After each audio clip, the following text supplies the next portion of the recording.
Cold vapor crawled across the reactor corridor, swallowing the floor lights one by one. Vicer Doran pressed his injured shoulder against a support pillar, while a dozen Krenn soldiers advanced somewhere inside the white fog. Beside him, Mara Ashford opened a maintenance panel with blood on one sleeve and the same mild expression she wore while serving drinks. "Stay behind me," she said. Doran stared at her. Hours earlier, he would have laughed at the idea. 3 weeks earlier, he had thought Mara Ashford was the least threatening human aboard the Alliance vessel Arlane. She worked logistics. She spoke softly. She apologized when someone else stepped on her foot.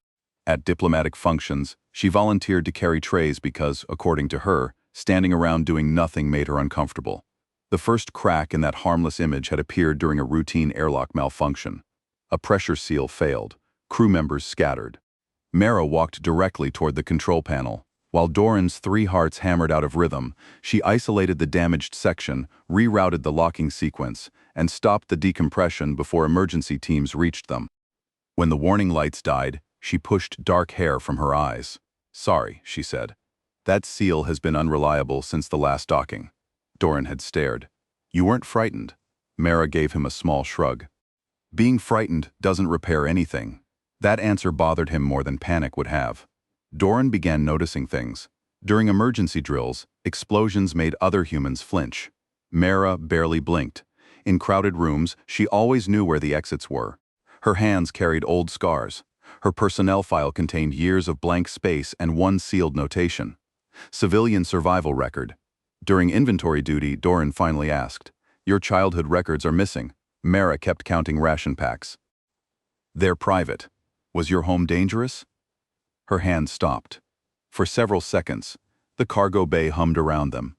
"It used to be a city," she said.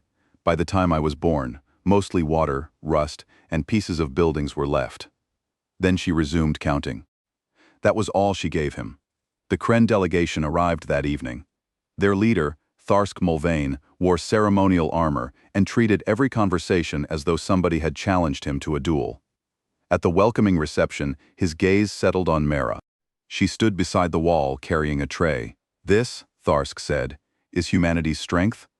Several humans stiffened. Mara smiled pleasantly. "Would you like a drink?" Tharsk's expression hardened. He had wanted anger.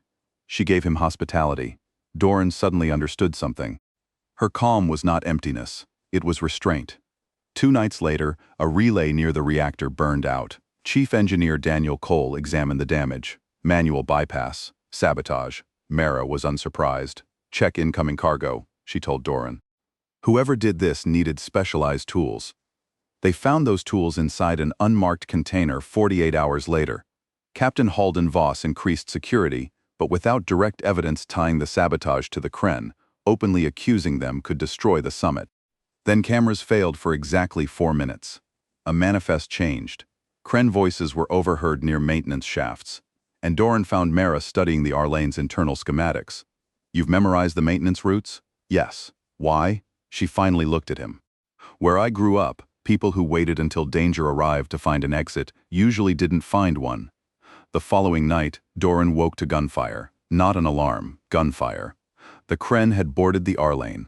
Security teams were cut apart and isolated before they could organize. Explosions sealed corridors.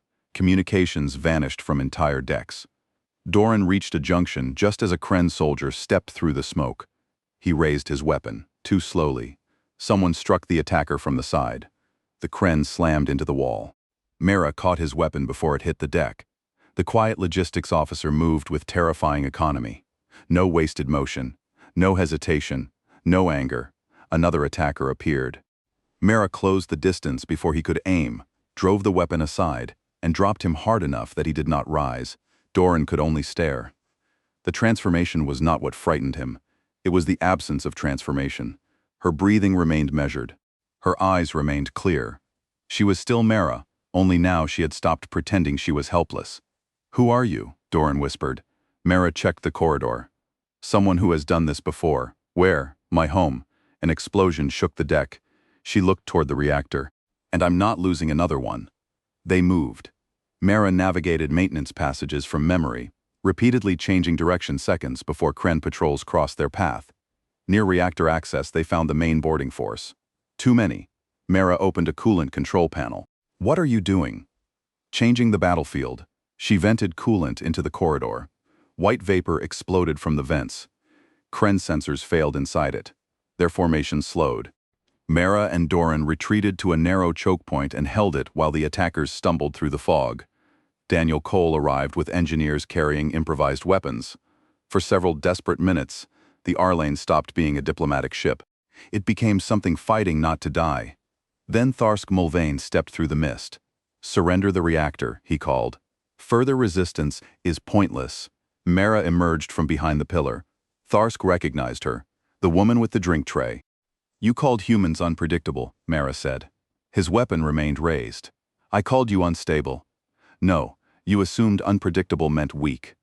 The Krenn soldiers shifted behind him. For the first time, Doran saw uncertainty spreading through them. Mara's voice stayed almost gentle. "It means you never know which version of us you'll meet until you've created the circumstances that require it." Tharsk ordered his soldiers forward. The corridor erupted. Mara went through them. Doran would later remember fragments. A rifle ripped from one soldier's grip, a body driven against a bulkhead, Mara dropping low as energy fire crossed above her. Daniel's engineers pushing forward, Doran firing one-handed through the vapor, and always Mara moving at the center of it, not wild, not enraged, but brutally controlled. Every action ended a threat, nothing more, nothing less. The Krenn line broke, Alliance reinforcements poured in behind them. Within minutes, Tharsk was on his knees with restraints around his wrists. He stared at Mara as though reality itself had betrayed him. "You are not what your file described." Her shoulders slowly relaxed. "My file describes the person I prefer being." She looked at the wounded around them. "The rest only comes out when necessary." Then she handed away the weapon and immediately knelt beside an injured crew member. That disturbed Doran more deeply than the battle. The beast had not replaced the gentle woman. The gentle woman had been controlling the beast all along. Later, while medical teams worked through the damaged corridor, Doran sat beside her. "Tell me about your home." This time Mara did.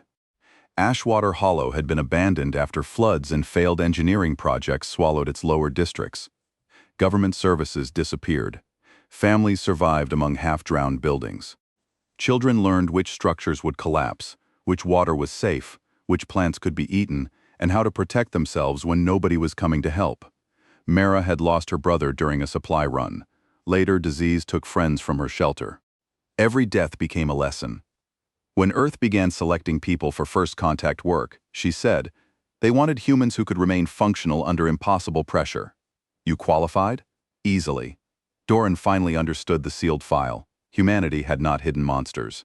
It had hidden survivors. Days later, the Alliance Council summoned them. Security footage of Mara's actions had triggered demands that humanity be formally reclassified as a greater threat. Doran stood before the chamber. "You are making the wrong measurement," he said. Counselor Yeshin Torvik studied him. "The footage appears unambiguous." "It is, but you are measuring what she can do instead of what she chose not to do until people were dying." Murmurs moved through the chamber. Mara rose. "If you label humanity dangerous because we defended this ship, hostile powers will see that designation and decide they must destroy us before we become stronger." "And if restraint fails?" Yeshin asked. Mara met her gaze. "Then you saw what happens. Silence. But judge us by how long we work to prevent that moment from arriving." The council debated for hours. Humanity's public threat classification remained unchanged. Privately, Alliance protocols were revised so human personnel would receive greater support during dangerous assignments without advertising their full capabilities across the galaxy. Weeks later, Doran passed a diplomatic reception. Mara stood beside a table, offering drinks to newly arrived delegates. Her smile was soft, her posture relaxed. Nothing about her looked dangerous. One delegate thanked her. Mara thanked him back. Doran continued walking. For the first time, the harmless appearance did not confuse him. He understood exactly what he was seeing, not weakness, a choice.